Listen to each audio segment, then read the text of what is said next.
Hello students, welcome to Merchant Engineering College Electrical Department. Today we will discuss about some topic of synchronous machine.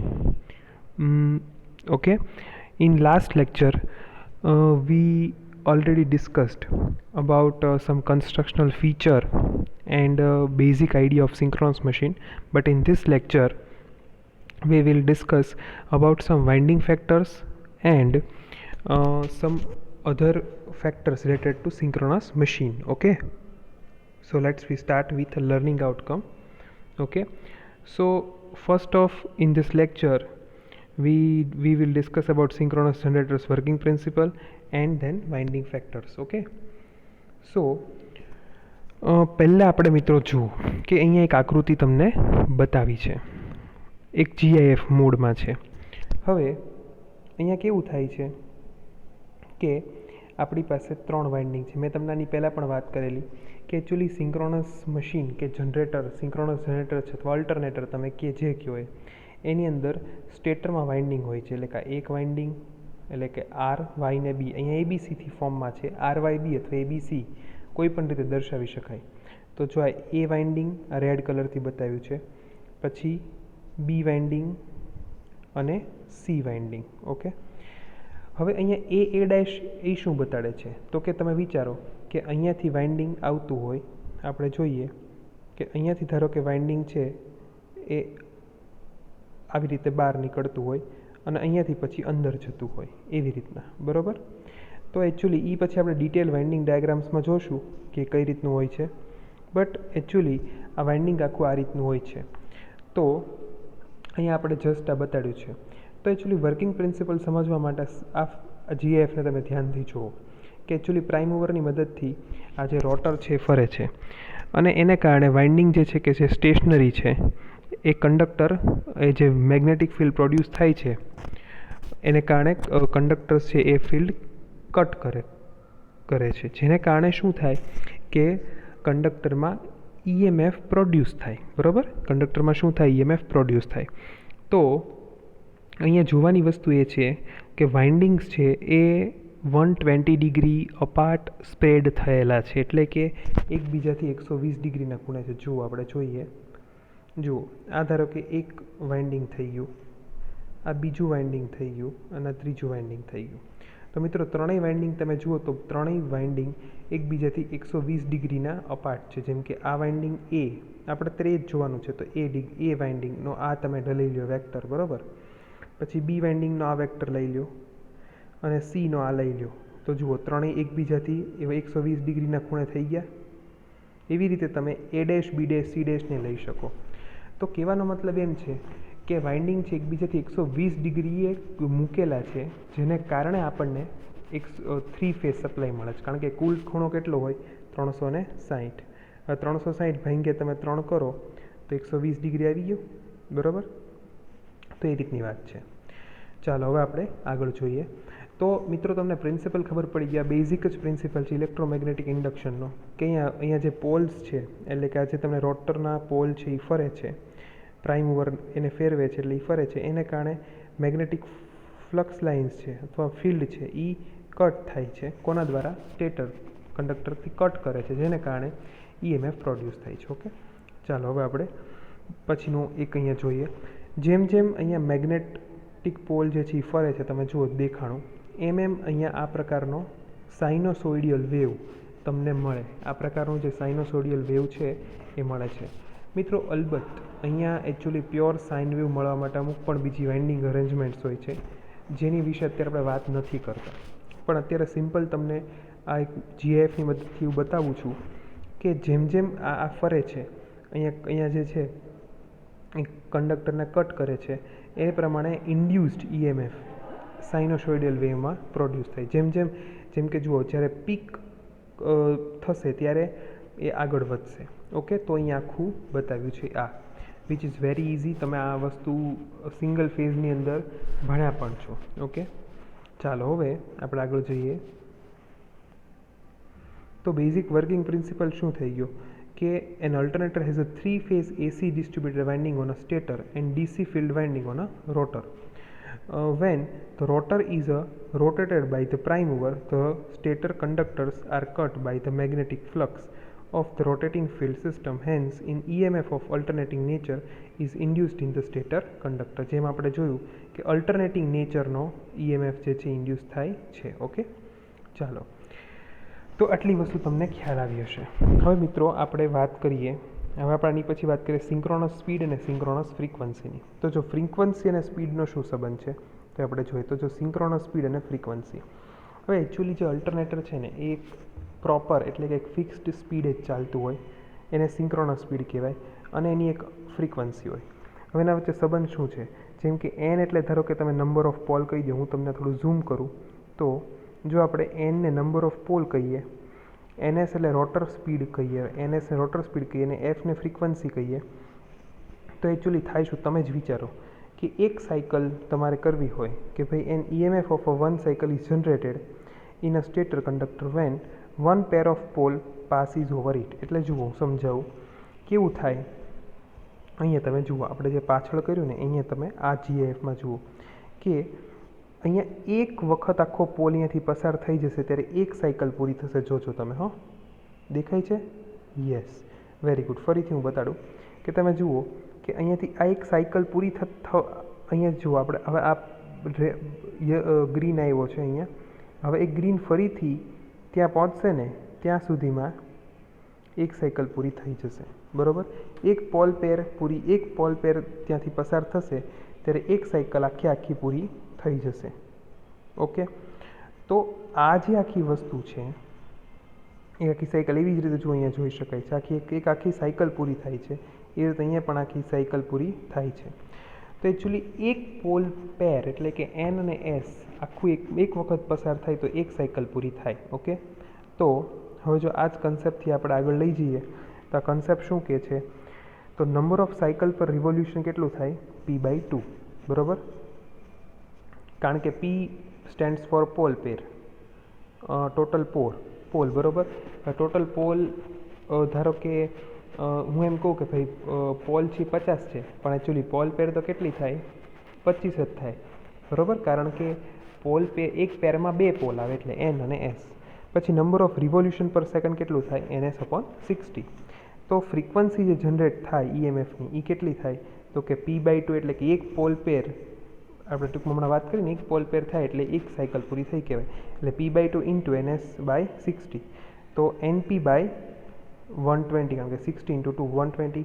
તો actually frequency જે produce થાય કેટલી થાય? PNS/120. Okay, ખ્યાલ આવ્યો?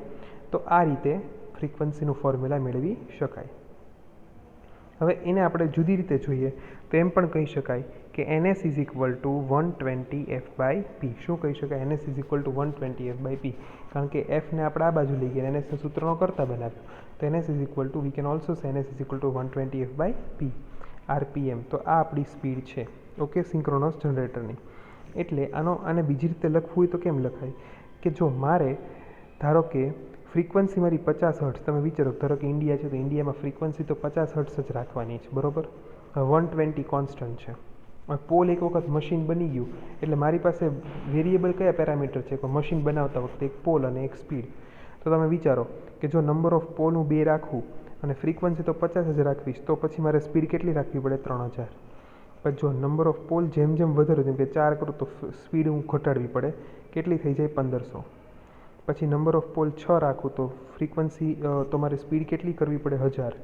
એમ જેમ તમારા નંબર ઓફ પોલ વધતા જાય છે એમ તમારી જે સ્પીડ છે મશીનની કેવી થતી જાય છે? ઘટતી જાય છે. એટલે આની પહેલાંના લેક્ચરમાં આપણે વાત કરેલી કે એકચ્યુઅલી લોઅર સ્પીડ મશીન્સ છે એની અંદર હાઈ પોલ હોય, બરાબર, એની વાત કરેલી. તો એ અહીંયા પ્રૂવ થાય છે, બરાબર. ચાલો, તો તમને ફ્રીક્વન્સી અને સ્પીડ આના વિશે ખ્યાલ આવી ગયો છે. સિમ્પલ ફોર્મ્યુલા યાદ રાખવું હોય તો NS = 120F/P. આ સિમ્પલ ફોર્મ્યુલા છે, 120F/P. ઓકે, એમાં બીજું કશું જ અઘરું નથી. ઓકે, કઈ રીતે આવ્યું એની આપણે વાત કરી કે ભાઈ એક પોલ પેર આખી પસાર થાય તો એક પોલ પેર પસાર થાય તો એ આખું એક રિવોલ્યુશન થયું કહેવાય, બરાબર. તો આપણે જે GIFમાં જોયું એના માટે કહું છું. ઓકે, તો એ આખું ખ્યાલ આવ્યો. એક સાયકલ કહેવાય. યસ. તો હવે આપણે આગળ જોઈએ. હવે પછીનો જે મુદ્દો છે એ છે terms related two AC armature winding, કે ભાઈ એસી આર્મેચર વાઇન્ડિંગમાં કઈ કઈ ટર્મ્સ છે.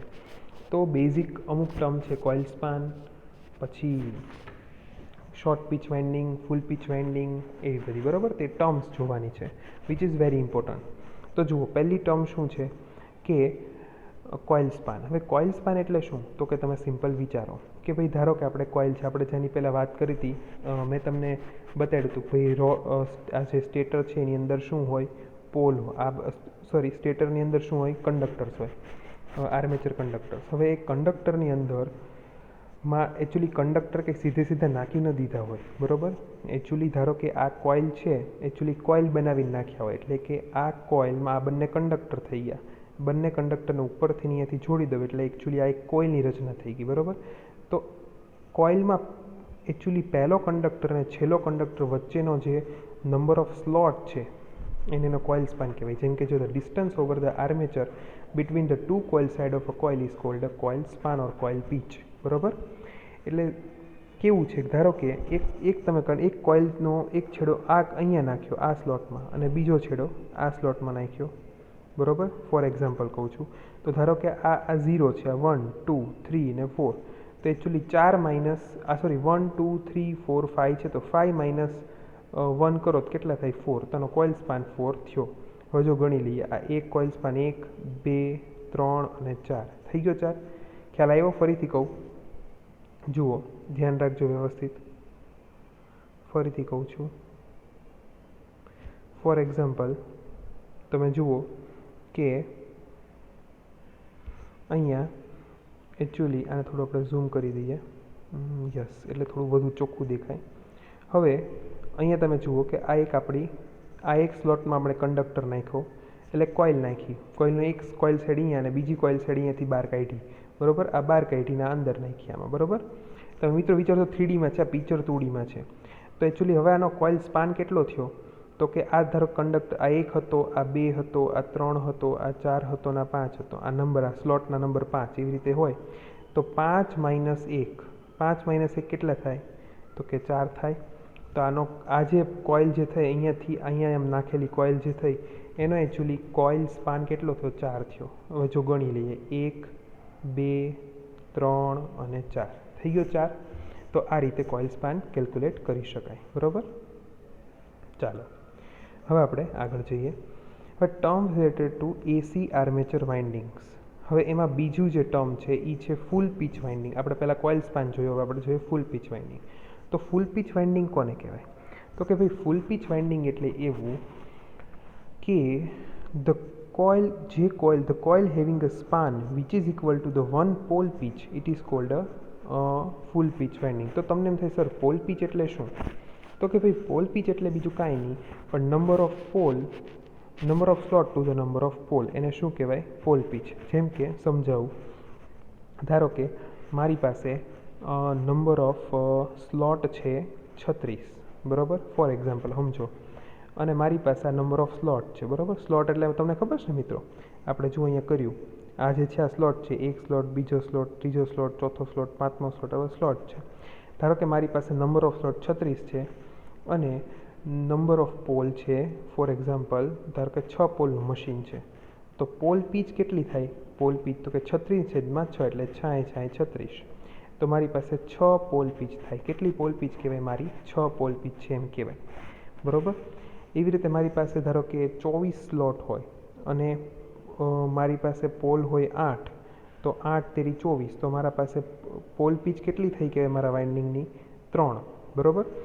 તો એ એમ કહે છે કે જો તમારી પોલ પીચ અને તમારું કોઇલ સ્પાન જો એ સરખો હોય તો એવા કેસમાં તમારા વાઇન્ડિંગને ફૂલ પીચ વાઇન્ડિંગ કહેવાય. ઓકે. હવે તમને એમ થાય કે ફૂલ પીચ વાઇન્ડિંગથી ફાયદો શું થાય તે આપણે જોઈએ. જુઓ, અહીંયા ધારો કે ફોર એક્ઝામ્પલ અહીંયા આ એક આખું ઇલેક્ટ્રિકલ 180 અને બીજું એને આપણે શું કહેવાય 180 ડિગ્રી. એ કેમ એ હું તમને સમજાવું. હવે જુઓ, એકચ્યુઅલી આપણે હમણાં જ એક વાત કરી GIFમાં કે જ્યારે બે પોલ સંપૂર્ણપણે પસાર થઈ જાય કોઈ એક કોઇલ પાસેથી, જો આપણે અહીંયા જોઈએ, જ્યારે અહીંયા જુઓ આપણે જોયું છે કે જ્યારે બે પોલ છે સંપૂર્ણ કોઈ કોઇલ પાસેથી પસાર થઈ જાય, આ એક કોઇલ લઈયો તો કોઇલમાંથી સંપૂર્ણ જો પસાર થઈ જાય ત્યારે એમાં 180, ત્યારે એમાં 360 એટલે પૂરેપૂરી સાયકલ બને છે, બરાબર. હવે તમે અહીંયા જુઓ કે ધારો કે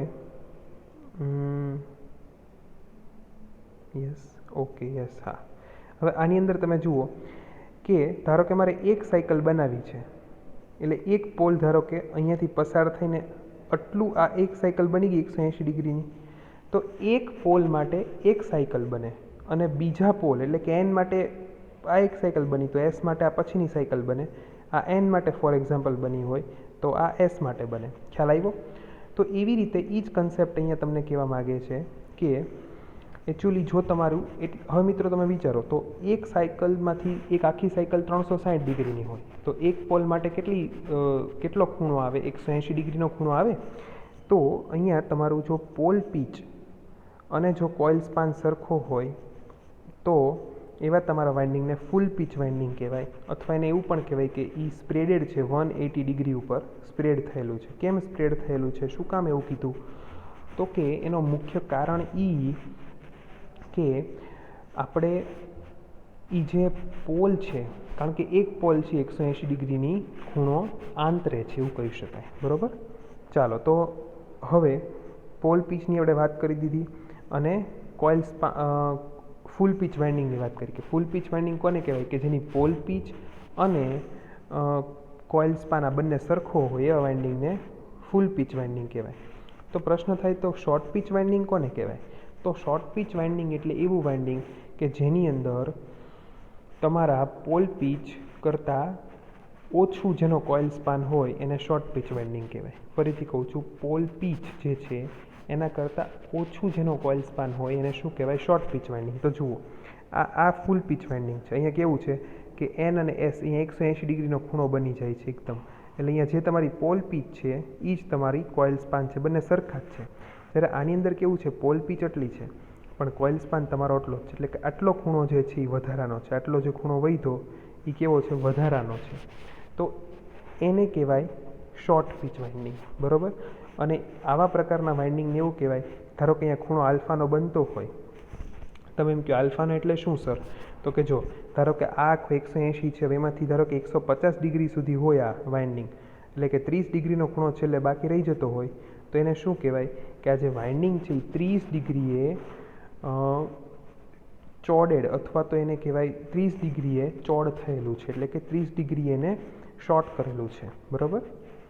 ચાલો હવે આપણે જોઈએ advantages of short pitch winding. એના ફાયદા શું છે? શોર્ટ પીચ કરવાથી ફાયદો શું થાય? એટલે કે શોર્ટ પીચ અને ફૂલ પીચનો સિમ્પલ ફંડામેન્ટલ સમજાઈ ગયો છે. ફૂલ પીચ એટલે એવું કે કોઇલ સ્પાન અને પોલ પીચ સરખા હોય તો એને ફૂલ પીચ વાઇન્ડિંગ કહેવાય, અને પોલ પીચ અને કોઇલ સ્પાન જો સરખા ન હોય એટલે કે કોઇલ સ્પાન છે એ પોલ પીચ કરતાં નાનું હોય તો એને ચોડેડ વાઇન્ડિંગ અથવા તો શોર્ટ પીચ વાઇન્ડિંગ કહેવાય. હવે શોર્ટ પીચના ફાયદા શું છે? તો પહેલો ફાયદો તો એ છે કે એનાથી કોપર બચે છે. શું કામ? તો કે આપણે વાઇન્ડિંગ જે છે એ નાનું થઈ જાય, એટલે કે અહીંયા તમે ચોખ્ખું દેખાય છે, જુઓ આ જે ઓવરહેંગનો જે ભાગ છે ઘટી જાય, કારણ કે અહીંયા સાઇઝ મોટી છે, અહીંયા સાઇઝ નાની છે તો ઘટી જાય. એટલે પહેલું. પછી રિડક્શન ઇન, આના કારણે મિત્રો બીજું કે હાર્મોનિક્સમાં પણ ઘટાડો થાય છે. આપણે જોશું આગળ કેવી રીતે હાર્મોનિક્સમાં ઘટાડો થાય છે. હાઈ ફ્રીક્વન્સી હાર્મોનિકમાં ઘટાડો થાય, જેના કારણે એડી કરંટ અને હિસ્ટ્રેસિસ લોસ ઘટે અને પરિણામે આપણી એફિશિયન્સી છે એમાં વધારો થાય છે. તો આ બધા અમુક ફાયદાઓ છે. જો કે એની સામે અમુક ગેરફાયદા છે, બરાબર. જેમ કે એનાથી થોડી સિમેટ્રિસિટી છે એ ઘટી જાય છે, આપણો ઓવરઓલ વોલ્ટેજ છે એ પણ ઘટી જાય છે, એ થોડા ગેરફાયદા પણ છે. પણ પછી મિત્રો કેવું છે કે એન્જિનિયરિંગ ફિલ્ડમાં એવું છે કે જ્યારે તમારે જેનો જરૂર હોય એ ઓપ્ટિમાઇઝ કરીને એનો ઉપયોગ કરવાનો થાય. ચાલો હવે પછીના બે બહુ મહત્ત્વના ફેક્ટર જોઈએ, પીચ ફેક્ટર ઓર કોઇલ સ્પાન ફેક્ટર, અને પછી ડિસ્ટ્રીબ્યુટેડ ફેક્ટર, બરાબર. તો ચાલો એ આપણે જોઈએ. તો પહેલું છે પીચ ફેક્ટર. હવે પીચ ફેક્ટર એટલે શું?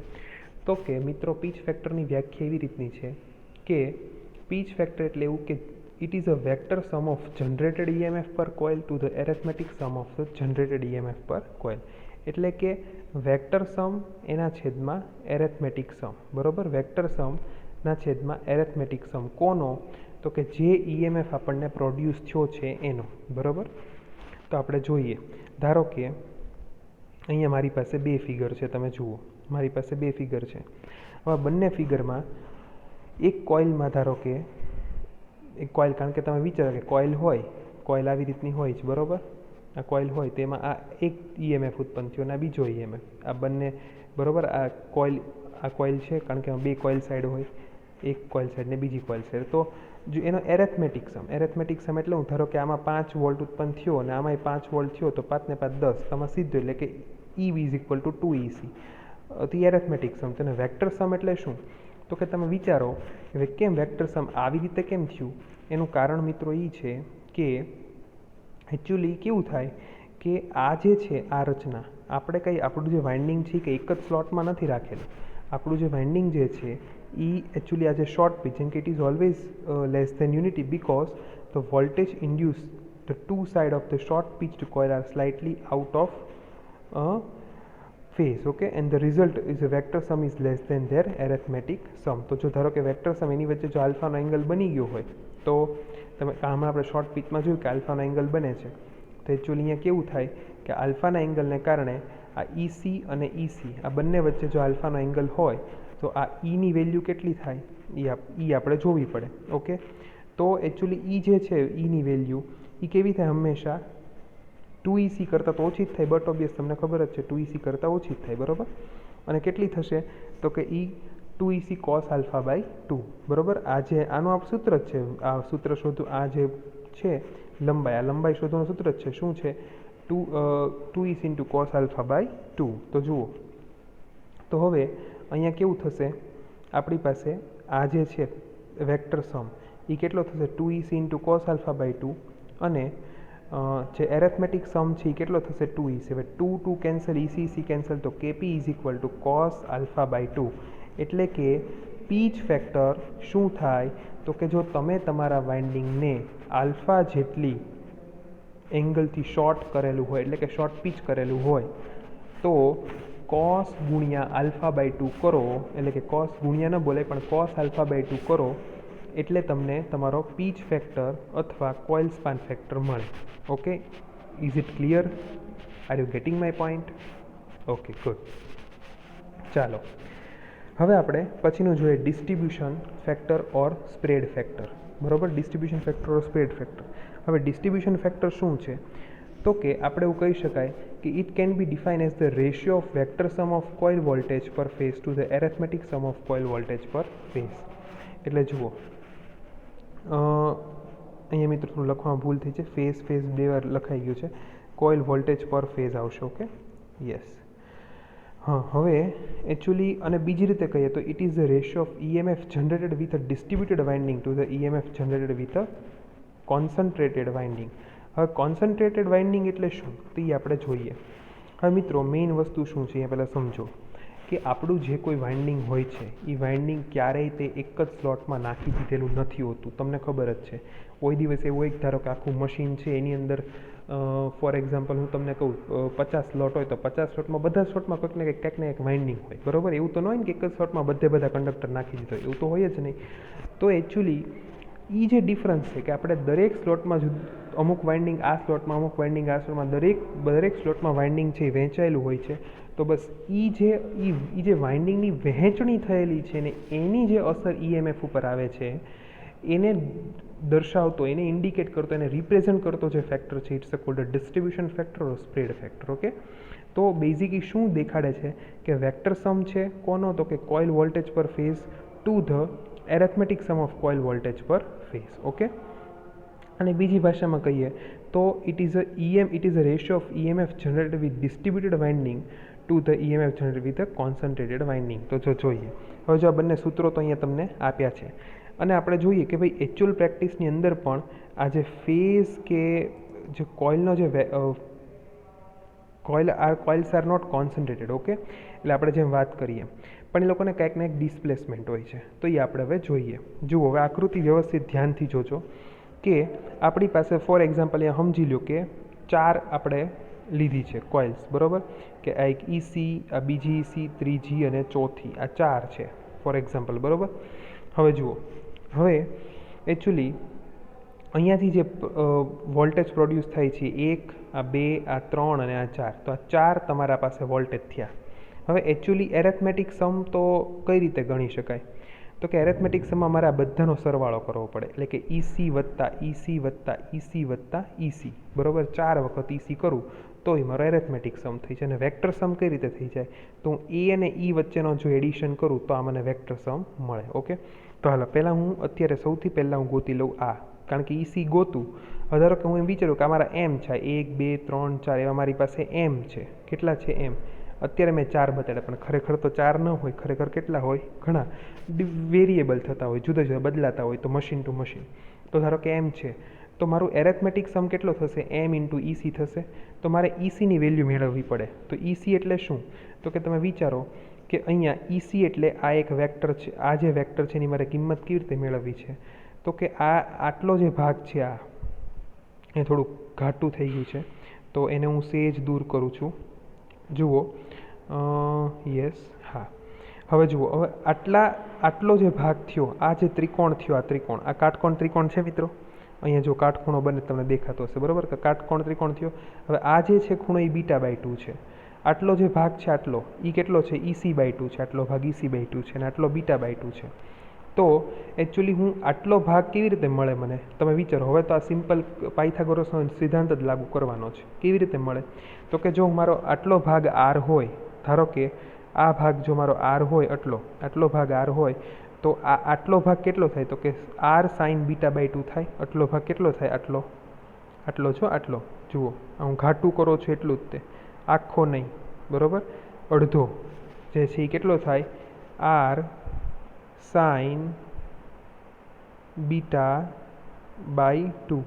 R sin β/2, બીટા sin β/2, β/2 ખૂણો છે, બરાબર? તો R sin β/2 એટલો ભાગ થાય. હવે EC તો આખું છે, આખું છે, આ તો 2 ભાગ છે એટલે આખો છે, તો 2R sin β/2 એટલો થાય. તો જુઓ, એકચ્યુઅલી આપણે જોઈએ કે આ EC જે છે એ કેટલો થઈ ગયો? 2R sin β/2 થઈ ગયો. ઓકે, હવે EC એટલે એને ABથી બતાવ્યું છે. કેમ? તો કે આપણે અહીંયા જે છે A થી B આટલો જે ભાગ છે એ કેટલો થઈ ગયો? 2R sin β/2. હવે આપણે શું, એટલે કે આપણને હવે એને હારે આપણે M ગુણી દઈએ, કારણ કે આપણે કુલ લેવાનો જ ને સરવાળો. તો કે એરેથમેટિક સમમાં આપણે M ગુણી દઈએ તો M ઇન્ટુ 2R sin β/2. તો આ પહેલો આપણને વસ્તુ મળી ગઈ, એરેથમેટિક સમ. હવે મારે જોતો છે વેક્ટર સમ. તો વેક્ટર સમ કેમ મળશે? તો કે વેક્ટર સમ માટે એ પણ ઇઝી છે. તો કે હવે એમાં મારે શું કરવું પડશે? આ મેળવવું પડશે. કયું ફિગર? આ ફિગર થોડી વધુ થઈ ગઈ છે, રફ જેવી. એટલે હવે આ ફિગરમાં આપણે જોઈએ. જુઓ, હવે અહીંયા કેવું થશે કે હવે ધારો કે મારે અહીંયા આ મેળવવું છે વેક્ટર. જુઓ, હવે અહીંયા આને મેળવવું હોય તો કેવી રીતે મળે મને આ? તમે વિચારો. તો કે હવે મારી પાસે અહીંયા ખૂણો સાઇન થીટા માટે કેટલો ખૂણો છે? અહીંયા જુઓ, M β/2, બરાબર? તો શું થશે? 2R sin એટલે શું થશે? 2R અને સાઇન ઓલામાં જેમ હતું એમ અહીંયા થશે M β/2. ઓકે, શું થશે? M β/2. Okay, 2R sin M β/2, β/2. Okay, 2R M sin β/2. તો આટલો આ ખૂણો થઈ જશે. Okay, yes. તો હવે આ વેક્ટરનું જે મેઝરમેન્ટ છે એ આટલું થઈ જશે. તો મારી પાસે આ વેક્ટરનું મેઝરમેન્ટ આવી ગયું 2R sin M β/2. આ વેક્ટરનું મેઝરમેન્ટ આવી ગયું 2R sin β/2.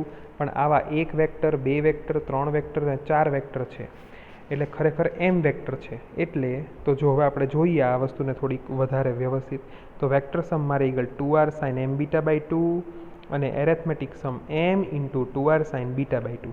બંનેનો જો રેશિયો લઈએ કેડીના સૂત્ર પ્રમાણે, તો 2R કેન્સલ થઈ જાય, તો sin M β/2 upon M sin β/2.